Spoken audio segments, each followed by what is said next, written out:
Okay, so that means this solution means the solution that you are obtaining through this algebraic method are not going in terms of progressive method. Okay, that means sometimes it is at first you have seen that the value of z that we obtained was 0, then we move to 25, then again we have to come down to 24, and then we have to go to the 27. So it's not progressive. So sometimes it goes high, sometimes it comes down. Okay, now the solution. Now, no mechanism, that means there is no mechanism present within this algebraic method that would point out that whether the solution that you have obtained is the best solution is or not. That means there is no such mechanism present within this algebraic method to point out the optimum solution. Okay, you have to by your knowledge or by your understanding, you have to stop it, and then you have to determine that this thing is the best solution or the optimum solution that you have obtained. Okay, but through the system or through the procedure, there is no such mechanism that is being present. So these are some of the limitations. Okay, and in the next method, we will try to eliminate or try to avoid the limitations of the problem that we are facing now or within this method. Okay, so this is what you have in terms of algebraic method. So now we'll have a question time. If there is any question or if there any point, if there is anyone who have not understood, so please ask. Okay, I will try to explain.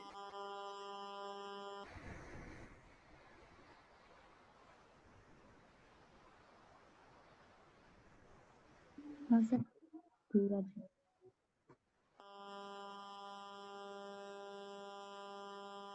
Okay, so it seems like everyone has got this. Uh, one thing that I will get, that even if it would be better for you that you have this PDF.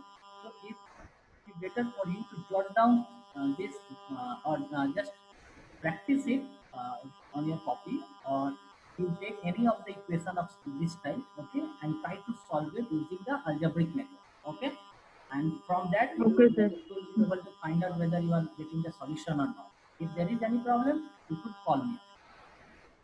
Okay, so this is what we are having in okay sir terms of algebraic method. Now we'll move into another chapter, that we have the simplex method, and that simplex method is in terms of this algebraic form. Okay, so let me share this one to you.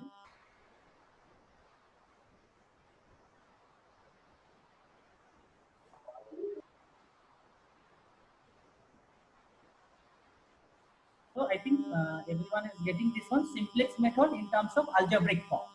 Okay, so this is another type of method. Okay, or this is another way to solve the programming, the optimization problem. Okay, so we have considered the same problem, that is the maximization of 6x1 plus 5x2, and we have two constants, x1 plus x2 less equal to 5, and 3x1 plus 2x2 less equal to 2. And the constant that we remember is what? That these variables x1 and x2 must be greater or equal to 0. Okay, so this is the total formulation. Clear?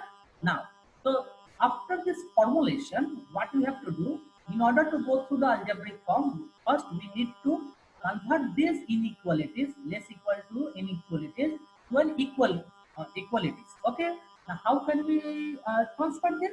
We could transfer this by adding a slack value. So in the earlier scenario or in the earlier method, we have done so, x1 plus x2, we added a slack variable in the x3, so plus x3 is equal to 5. Then we have 3x1 plus 2x2 plus x4, means there is another variable we are considering, that equal to 12. x1, x2, x3 and x4 must be how much? It must be greater or equal to 0. Okay, and since we have considered these two variables, extra two variables, now we know that these extra two variables that we have considered, or the slack variables that we have just should not make any contribution to the function. Therefore, we have added a coefficient of 0, that if at any time even if they make any contribution, or if even if at any time the value of x3 or x4 be anything greater equal to 0, their contribution in terms of z should be what? 0. So therefore we multiply them with the coefficient 0. So it becomes 0 into x3 plus 0 into x4. That means the total contribution what? Is nil. Okay. So this is what we have done.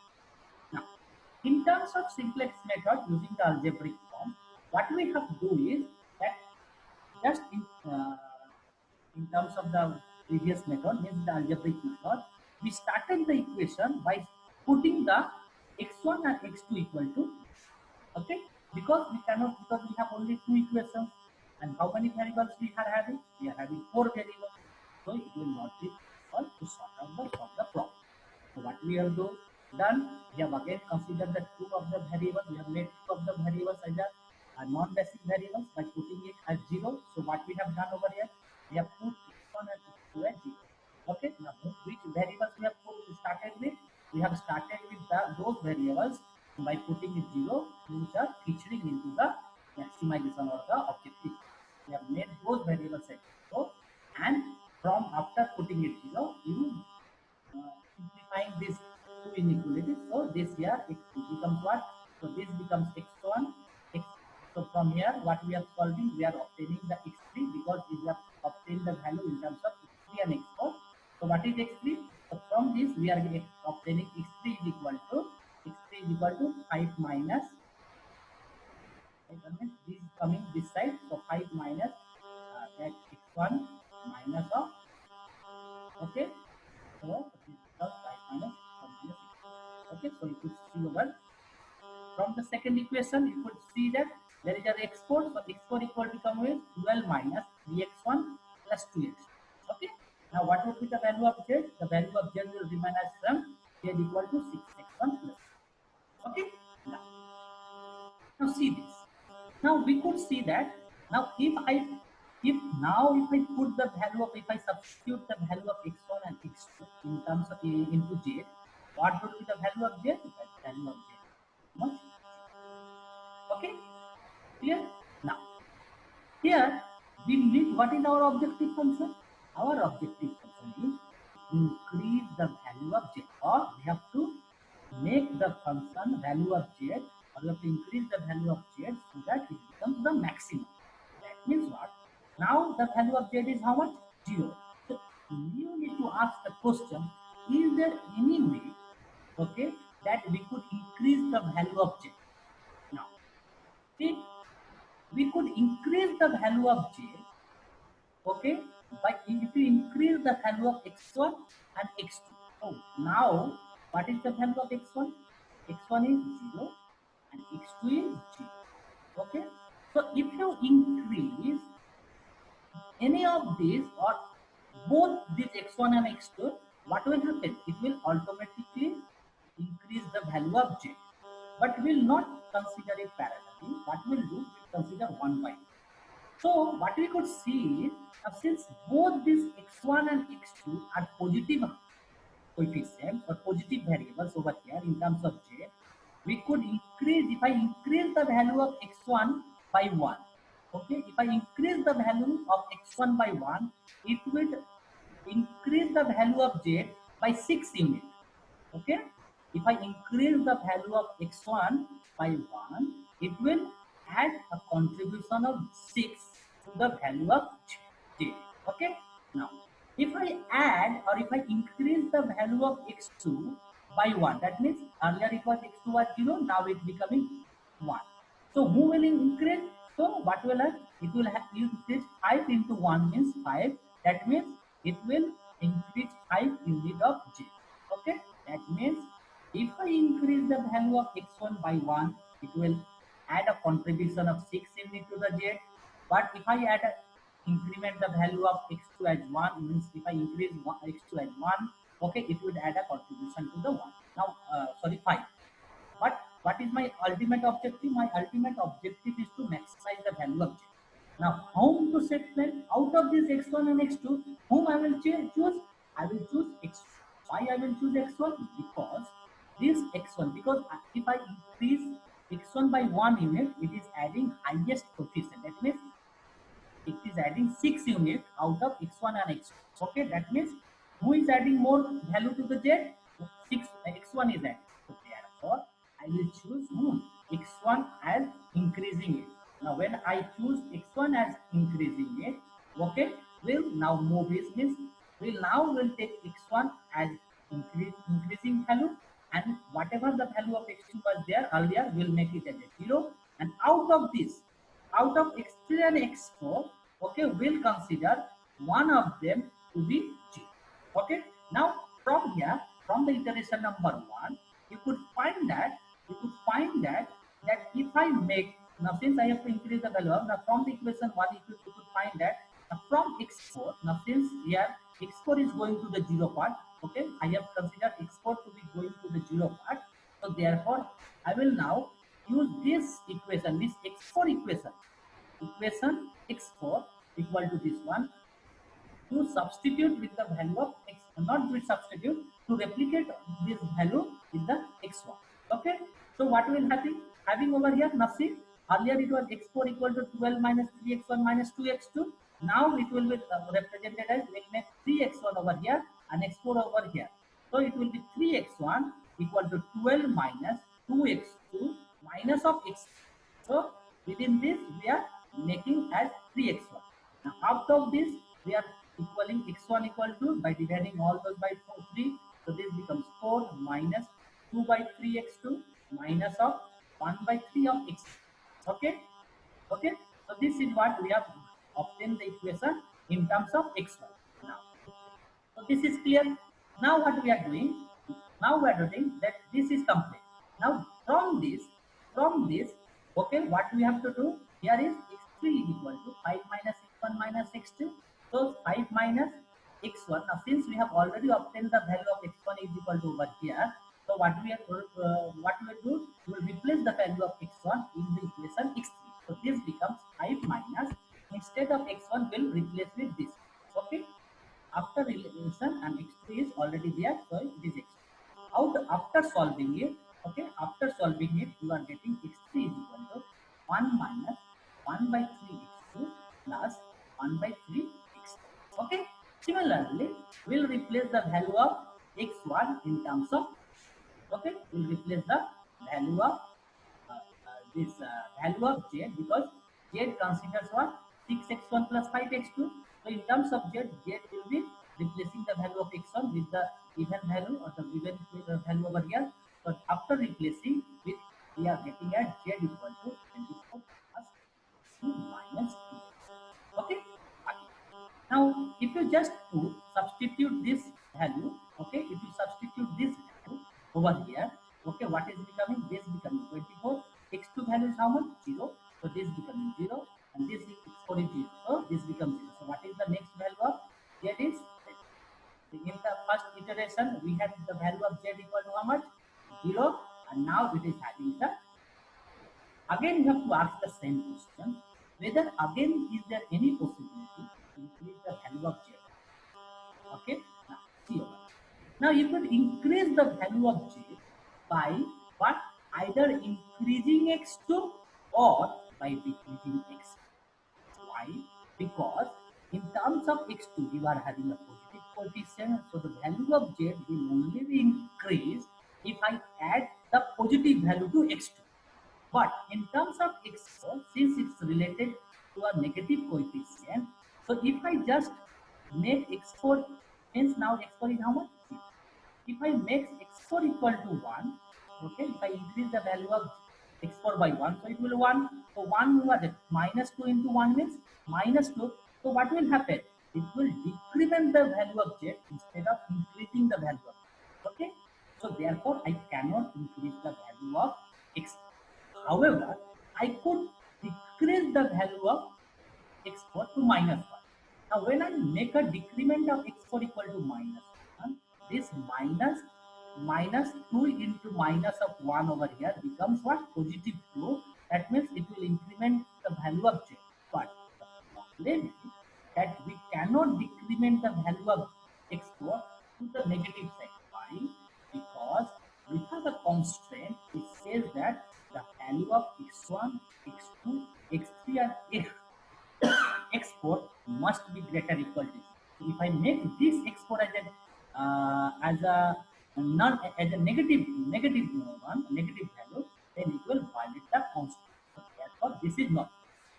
So what is the thing that could be possible? The only thing that is possible is that if I could increment the value of x2, which is now as a 0, if I could increase the value of x2 to some other value, then it might increment the value of j. Okay.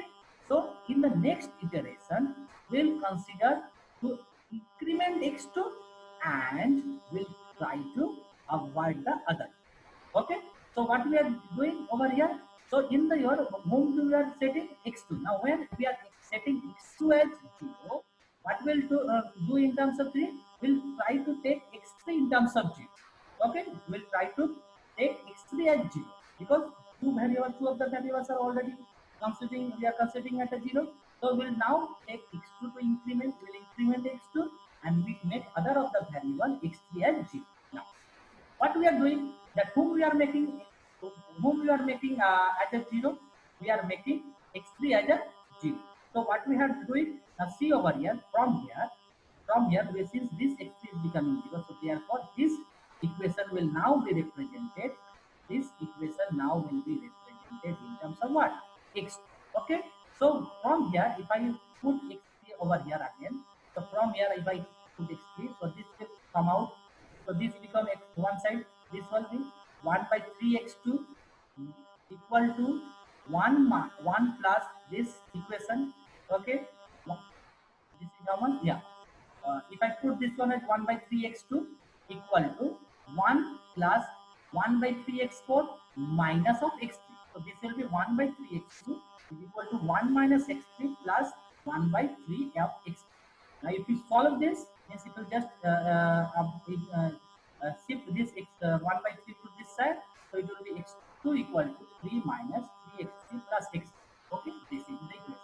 Now the second equation that we had, from the second equation means from this one, if I substitute the value of x2 over here, so x1 is equal to how much? 4 minus 2 by 3x2 plus, oh sorry, this is minus, so minus 1 by 3x4. Now from this equation, if I substitute this x2, so I will equation that I will obtain is x1 is equal to 4 minus 2 by 3 x2 will be replaced by this equation, so this becomes here.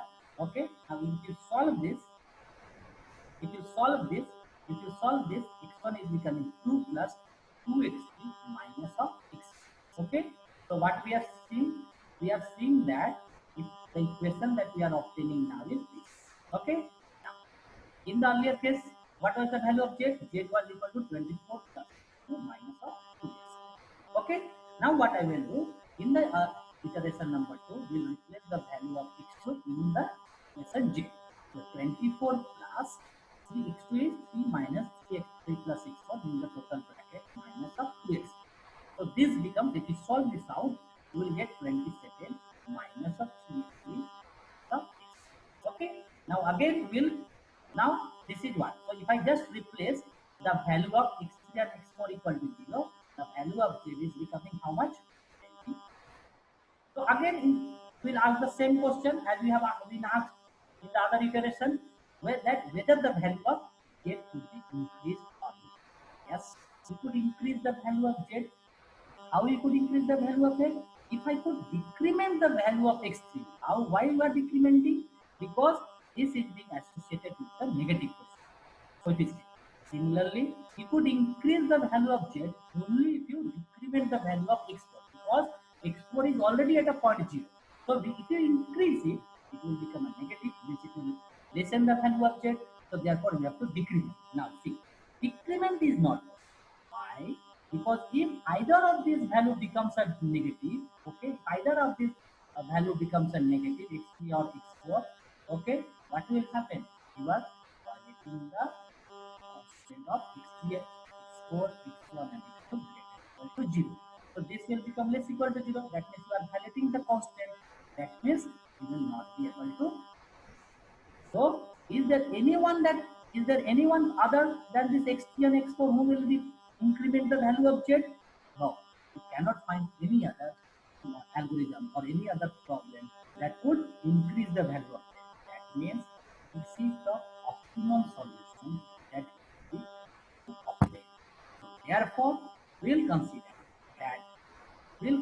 that z is equal to 27 is my optimum solution, because there is no other scenario or there is no other variable which could increase the value of x. Okay, so this is my optimum solution. So what will be the value of x1 and x2? From the x1 and x2, you have to just replace the by 0, because x3 and x4 is how much? 0, 0. So this becomes 0, this becomes 0. So x2 becomes how much? Okay. Now here in terms of x1, this becomes 0, this becomes 0. So what is the value of x1? So this becomes, can you see, we have reached to the same optimum point. What is the advantage within this one?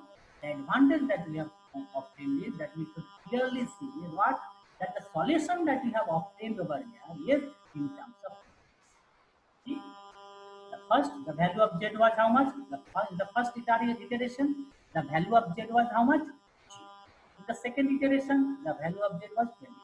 In the third iteration, the value of z was 20. So you always started from the lowest and you obtained to the, so it was this solution provide, or this method gives you the solution in terms of progressive. This was the first advantage. Second advantage was what? Second advantage is what? What is the second? Second advantage is that you did not obtain any of the infeasible solutions. If in every iteration, you obtain only the feasible solution. So if you just compare with the previous method, in the previous method, you have to deal with 6 methods. Means you have to go through 6 iterations. Okay, out of those 6 iterations, 2 iterations were for the infeasible one and 4 iterations were for the feasible one. But here, the number of iterations is also less, as well as you did not obtain any of the infeasible. These are the advantages that you obtain in this method. Okay, so if you have any problem, you ask. Okay, if anyone think that you did not get somewhere, or you did not able to obtain this, or you did not able to connect to, please ask.